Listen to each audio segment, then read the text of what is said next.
I can't believe the vision has turned on Seth Rollins. Hello, everybody. My name is Sancho West, and welcome to Sancho West Wrestling. We talk about all things wrestling here. If you love wrestling as much as I do, consider subscribing to the channel. And for those of you who don't know, we've spent so many episodes talking about Seth Rollins and the vision ever since WrestleMania, when Paul Heyman and Seth Rollins joined forces. We've been wondering who is going to join the vision, when they're going to join the vision, when they're going to get the third person, when are they going to get a fourth. And it all comes to crashing. And in this episode, we're going to talk about the turn from the vision on Seth Rollins and the fallout going forward. Of course, for those who don't know, Seth Rollins has been part of this entire faction leader since WrestleMania. We had the day after WrestleMania, the Monday Night Raw after WrestleMania, where Braun Breaker joined, and then we had Bronson Reed join, which is a very strange thing if you really think about it, considering that Bronson Reed did 6 tsunamis to Seth Rollins. But continuously throughout weeks and weeks and weeks, the Vision has been running terror on Monday Night Raw. They've been introducing themselves. This is Paul Heyman, the Oracle. This is Big Bronson Reed, the Godzilla. This is Braun Breaker, the Future, etc., etc. And I am Seth freaking Rollins, the Visionary, and all that has been happening. And then endless amounts on Monday Night Raw, where you had Braun Breaker spearing someone, Bronson Reed tsunamiing someone, and Seth Rollins coming out there and gloating. It has been a wild ride. It has given us some of the best moments of the year, especially Seth Rollins going down at Saturday night's main event against LA Knight, and then going on the shelf, and then returning to cash in on a new champion, CM Punk, doing the classic Willy Wonka. It has been a wild ride for the Vision and the WWE, and it is a bummer that it is over, considering that it may be over because Seth Rollins went injured again against Cody Rhodes at Crown Jewel in Perth, going for a coast-to-coast headbutt. So now that you're all caught up, let's go ahead and talk about the Vision as a faction. I, for one, think it's a very early thing to do, and if this injury to Seth Rollins pushed this a lot further, considering that a shoulder injury, if you really look at Liv Morgan's shoulder injury, she went out for about 8 to 9 months. Previously, before that, you have Rhea Ripley going down in a shoulder injury, going out for multiple months, almost like eight months or so, from what I remember. A good chunk of time for Rhea Ripley. Liv Morgan's gone, Rhea Ripley's gone for a while, and then you have Seth Rollins, who is now going to be gone for, presumably so, maybe 8 to 9 months. And what does the WWE decide to do? Rather than have the Vision stay together and Braun Breaker and Bronson Reed and Paul Heyman as a trio, considering continuing the vision of the Visionary, they decided to disband the group and make Paul Heyman, Bronson Reed, and Braun Breaker go together without Seth Rollins, which is the last time we had this kind of a breakup. It was the Judgment Day. Remember when you had Damian Priest and Rhea Ripley and good old Dominic Mysterio kicking out Adam Copeland, aka Edge. So this is not the first time we've seen the leader of a faction been usurped. It's quite surprising. I thought it would be Solo Sikoa. We're losing the MFTs, but it looks like the WWE is double downing on the MFTs, and they've added a new face paint to them and making them more like the GODs, the Gorillas of Destiny from New Japan. So it's a quite interesting thing that the WWE has decided to have Seth Rollins go on his own. I don't want to speculate in things that if it was for ratings and things like that. I just want to focus on the story of the WWE. You have Seth Rollins, who was running out there talking about the future and the vision that he had. Somebody who was literally jaded going into the previous WrestleMania. You're talking about the story ending WrestleMania 40 with Cody Rhodes, finished the story, where he was trying to protect the WWE from the nefarious force of Diarrhea Dwayne Johnson and Roman Reigns. He was doing all that he can to understanding that if it was the bloodline that took over the WWE, then everything was lost. It was treated like a Thanos level threat from Seth Rollins this entire time. And so Seth Rollins sacrificed not only himself, but his entire health and body. And he reminded us countless times that he did this before that match at Crown Jewel against Cody Rhodes.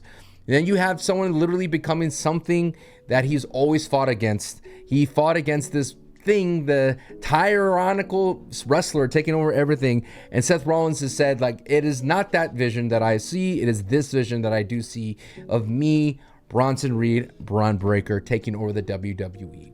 So that's Seth Rollins' side of the coin. Now you look at the other two, Braun Breaker and Bronson Reed. You would argue 6 months ago, Braun Breaker was actually looking really, really good. This man had a intercontinental title defense at WrestleMania, and it happened to be like against 4 other great wrestlers, and he wasn't even pinned, I believe. I'm trying to really think about what went down forgive me if I did. I mean, bottom line is Braun Breaker went from the IC title scene to automatically just joining the Vision after that WrestleMania. It was a quite interesting thing because I don't think Braun Breaker needed Seth Rollins in any kind of way. I do feel that Bronson Reed needed Seth Rollins if you wanted to get him into the main event picture. But considering that Bronson Reed had a great program coming off of Braun Strowman literally destroying Seth Rollins, it doesn't really see that the trajectory for Bronson Reed was heading in a downward spiral or a downward trajectory. Instead, he was slowly, steadily going up. And of course, when you add someone like Seth Rollins and Paul Heyman to the mix, your stocks are going to rise, and Bronson Reed and Braun Breaker definitely did.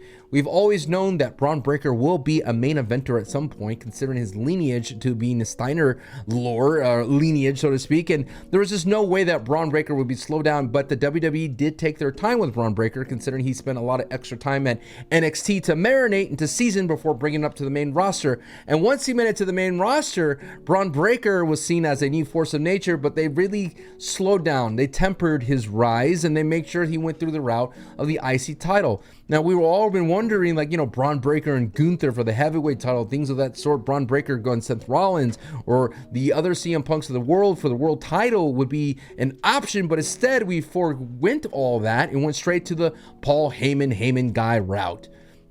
So that is the other side of the coin of Braun Breaker and Bronson Reed. And when you look at this entire makings of this faction, you would argue that on paper is definitely one of the best factions of all time if it went to its full maturation.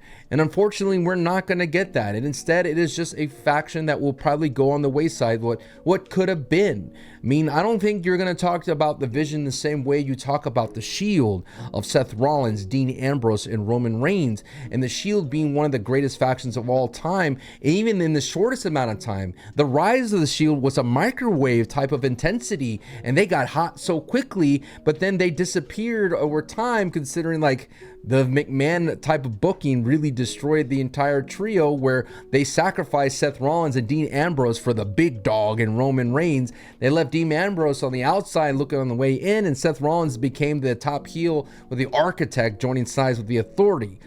So all that went down, and then you look at across the landscape of other factions and things of that sort. I mean, I don't think the Vision would have got to the levels of evolution of the Triple H, Batista, and Ric Flair type of thing, even though a lot of people believe that this would be an Evolution 3.0 type of vibe or 2.0 type of vibe. And they were wondering, well, this is going to be the same route. You're going to have eventually Randy Orton type of situation or Batista type situation from Braun Breaker, and they will eventually go away from the Triple H, aka Seth Rollins. But that didn't happen. You could say that it's because of injury, but I don't believe that the WWE needed to pull this trigger just yet. I do believe that the WWE have big plans for Seth Rollins, considering all the things they invested into Seth Rollins, and the biggest picture of joining Paul Heyman. Speaking of Paul Heyman, let's quickly talk about Paul Heyman. Paul Heyman is a huge piece of the pie. Paul Heyman has always been seen as an opportunist. And before we went into WrestleMania, I had a feeling that Seth Rollins and Paul Heyman would join forces. In fact, I was one of the few people that called it, simply because, one, Seth Rollins needed to win. This guy was losing left and right. And two, Paul Heyman would go to he's an opportunist. He saw Seth Rollins as the future. And if he put his eggs in that basket, then that would go far for him, not choosing CM Punk and not choosing Roman Reigns. We had a great segment before Crown Jewel where Paul Heyman said, if you lose Seth Rollins, and then I really have to reconsider. I have to reconsider where I'm going to put all my eggs in this basket, so to speak. And it is a clear choice that he decided to put his eggs in the Braun Breaker and Bronson Reed. I don't think Braun Breaker necessarily pushed him into that decision. There was a moment that it felt defining that Paul Heyman rose or put both hands in the air of Braun Breaker and Bronson Reed. So we have Paul Heyman, Braun Breaker, and Bronson Reed now as the trio going forward. I don't think they're going to change the name. Maybe, well, they're going to drop the name The Vision, but I don't think they're going to call themselves a new faction. They're just going to go back under the moniker of the Heyman type of guys, where they're going to continue going forward. And this is going to be an interesting situation, is do we see them go beyond where Seth Rollins set up? Definitely Braun Breaker spearing Seth Rollins and set him up for success for a good chunk, and hopefully heading into WrestleMania, which we're going to be into about 6 months from now. Is that going to be able to last the momentum going into that for Braun Breaker? I think so, but the only way you can do that is if they add CM Punk to the mix, where you have CM Punk and Braun Breaker, and then you have CM Punk feuding with Bronson Reed and Braun Breaker and Paul Heyman, which would go really, really well. If you want to add dynamite or fuel to the fire, you could definitely consider a Brock Lesnar as well, a former Paul Heyman guy. So there's a lot of things up in the air, and what's going to be left off the table, of course, due to quote unquote injury, is Seth Rollins. I do not believe this is an injury because it's a worked injury, which is the issue when you open Pandora's box of having this worked injury from Saturday night's main event, like I mentioned, against LA Knight, pretending that your knee got hurt and that you're out for a while, and then you come back to cash in and Money in the Bank.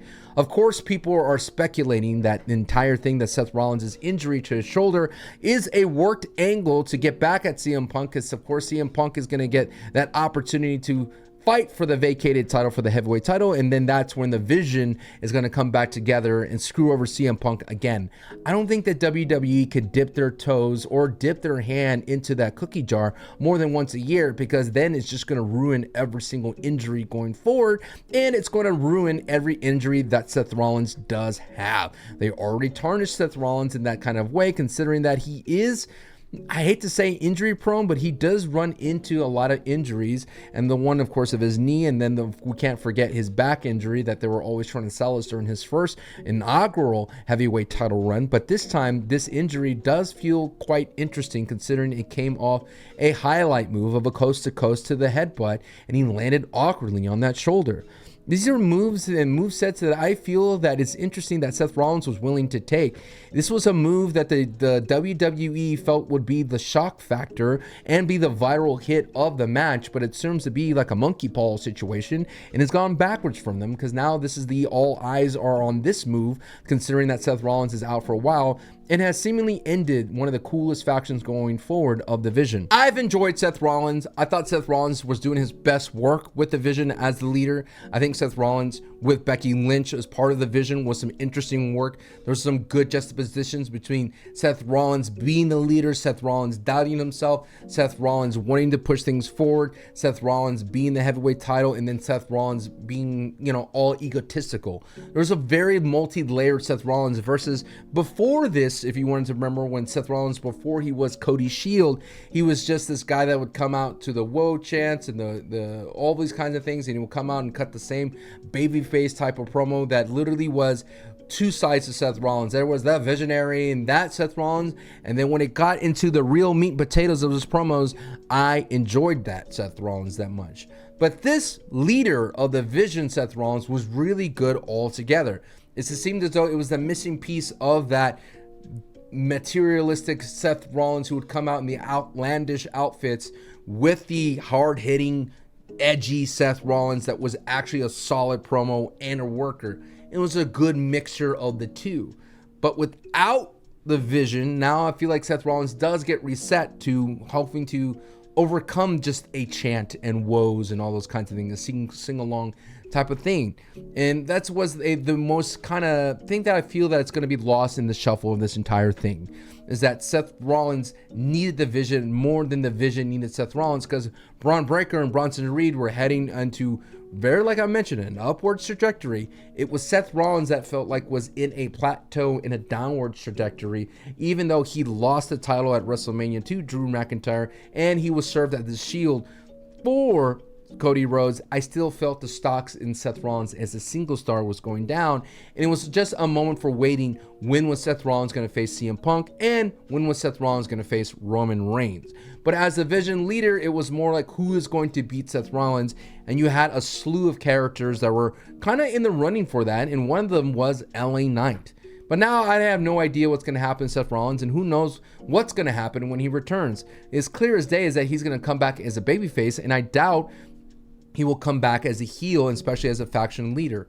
This is where I feel that sometimes the WWE wants to find a solution or an answer for a problem that they created themselves. We didn't necessarily need to have this heel turn or this turn of the Bronson Reed and Braun Breaker anyway. We could have had Seth Rollins just disappear. We could have had a passing of some sort of mantle. Now, I understand the argument that spearing Seth Rollins, like I mentioned before, has put Braun Breaker in a different stratosphere for sure. But I think, like I mentioned, this is a problem that will need to be solving later. And I don't think that WWE is going to do a good job of doing it. Instead, they're going to hope that we all forget what happened with the Vision with the 6 months, and instead keep it very simple and very basic, that Braun Breaker is going to go on to reach greater heights, and hopefully within those 9 months he's going to be able to capture the heavyweight title so that he comes back and has a feud with Seth Rollins. That's the only thing I could hope to mention. I feel that the injury was legitimate to his shoulder, and the beatdown didn't equate for Seth Rollins to be gone. Does that make sense? They didn't do multiple tsunamis. They didn't do multiple spears. There was no kind of way to indicate that they put Seth Rollins out of commission that could warrant his injury. Instead, we're all going to look at the moment for that viral moment of going for that coast-to-coast headbutt. All in all, I'm bummed. All in all, this is another thing that we're going to miss out on to whatever they had planned. But I will leave with you this. I do enjoy the moments where the WWE has to pivot. And dare I say, sometimes their pivots are sometimes their best creative moments. We get some really banger moments and great storylines when the WWE has to pivot, sometimes due to injury or sometimes due to the circumstances. Let's look at so far Naomi. Naomi had to relinquish the title. We have Stephanie Vaquer, and now Stephanie Vaquer has a great opportunity to rise above everything in a new trajectory, a new stratosphere for Stephanie Vaquer. Definitely the biggest pivot of all time. Cody Rhodes. Cody Rhodes gave his spot to The Rock. We didn't like it. They pivoted from Rock and Roman at Mania, went to Cody and Roman, and we had some of the best moments of all time from WrestleMania 40. And then, of course, the latest pivot was probably the most shocking when the WWE tried to turn John Cena heel. He was heel for 5 months. Literally, John Cena in one promo pivoted when they lost Travis Scott and The Rock, and they got some of the greatest matches of John Cena's retirement tour simply as a face doing what he does best. So it's not the end of the road if there's going to be a pivot from the Vision, but I do have to say we put so much investing, and I feel bad if Mello or Austin Theory were going to join the Vision, because it felt like it was a faction that was going to grow and grow and grow to the point where we would have had a pretty interesting Survivor Series War Games. But now that the Vision's off the table, I don't think we're going to go with the big WWE versus the Vision type of War Games. Instead, you're going to supplement that with probably like the MFTs and the Wyatt Six having their own War Games, considering that could be more of a car crash. And I do think John Cena does get a simple like solo singles match at Survivor Series versus having the WWE versus the Vision. And hopefully, maybe if the WWE wants to scrounge something together, that we do a traditional Survivor Series for John Cena. But that will be for another video. Thank you so much for watching, and if you make it this far, consider subscribing. It really does help. I'll see you on the next one. Peace.